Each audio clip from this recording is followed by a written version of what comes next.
Um, okay, here's a story I just heard yesterday.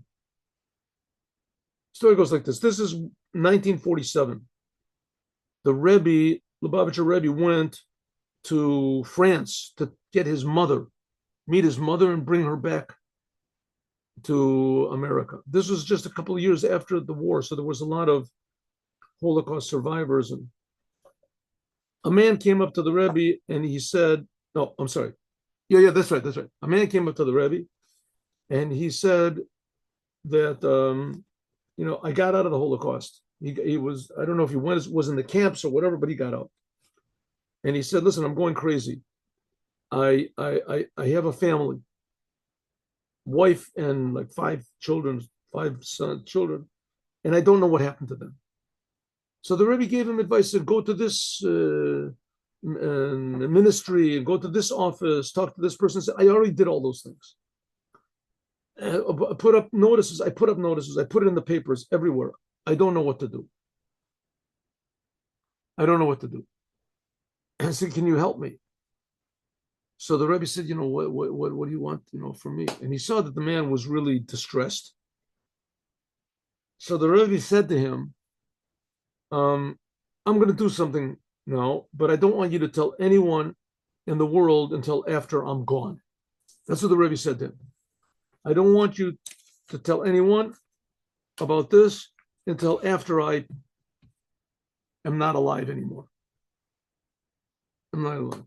At that time, the Rebbe was 42 years old. So let's say this person was, in his early 30s or whatever, 20s.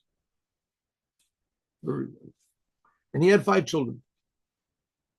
So the Rebbe said, "I don't want you to tell anybody about this until after I pass away." That's what the Rebbe told him. This is the story I heard.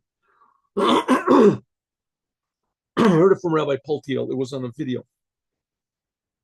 So the Rebbe said, "Write the names of your family members on a piece of paper. Write them down." So he wrote them down. The Rebbe went over to the window. It was a daytime. He went over to the window and he made a mark. And he came back and he said, "This one's alive, this one's alive, this one's alive, this one's alive." He didn't say about the other ones that pointed out these people were alive. And after Gimel Tammuz, so the person told the story. And he said, all of those people that the Rebbe said were alive, they were still alive. I found them all afterwards. Okay, story number one. That wasn't the story I wanted to tell. I'll tell another story, even though that's a beautiful story. Strange story. The other story is that there was a man called I don't know, Boruch Lipschitz, whatever. And he went through the Holocaust. He went through the Holocaust, and he lost his whole family. He was a young man, I guess maybe in his late teens, whatever. And the terrible things people saw through the Holocaust, and he went here, he went there, and finally it ended up that he left Torah and the commandments totally. Wanted nothing to do with God, nothing to do with Judaism. Forget it. It's just pain, trouble. And he made it to California. And in California, he opened up business, and he became a wealthy man, a wealthy man.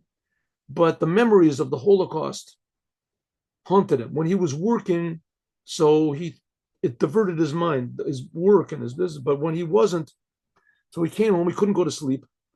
So he would take a six-pack, whatever, sit in front of the television and watch television until, he'd take a couple of bottles of beer until he would fall asleep.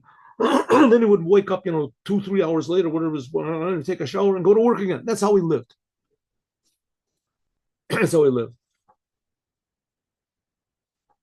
It doesn't stay in the story if he was married or he was not married. It could be that he was. Anyway, so one night he's sitting in front of the television and he's watching a video, whether it was a live one or a not live one. I think it was probably live. And there he turns, he's flipping channels, and he comes, all of a sudden there's this old Jewish man sitting at a table and he's talking in Yiddish. And everybody's listening. Once in a while they sing a song. Says, what in the world is this? Who would put a thing like this on television? What could it be? So he watches it for a while. He figures maybe something will happen. Maybe that's just the first scene of some movie or something. No. And underneath there's translation floating by. And the Rebbe's talking about some topic of the Torah, what did Moses mean by this, and what is Yisro, and what, etc. Some sort of a complicated topic that he's looking at. And when he's looking at the man who's speaking, of course, it's the Rebbe.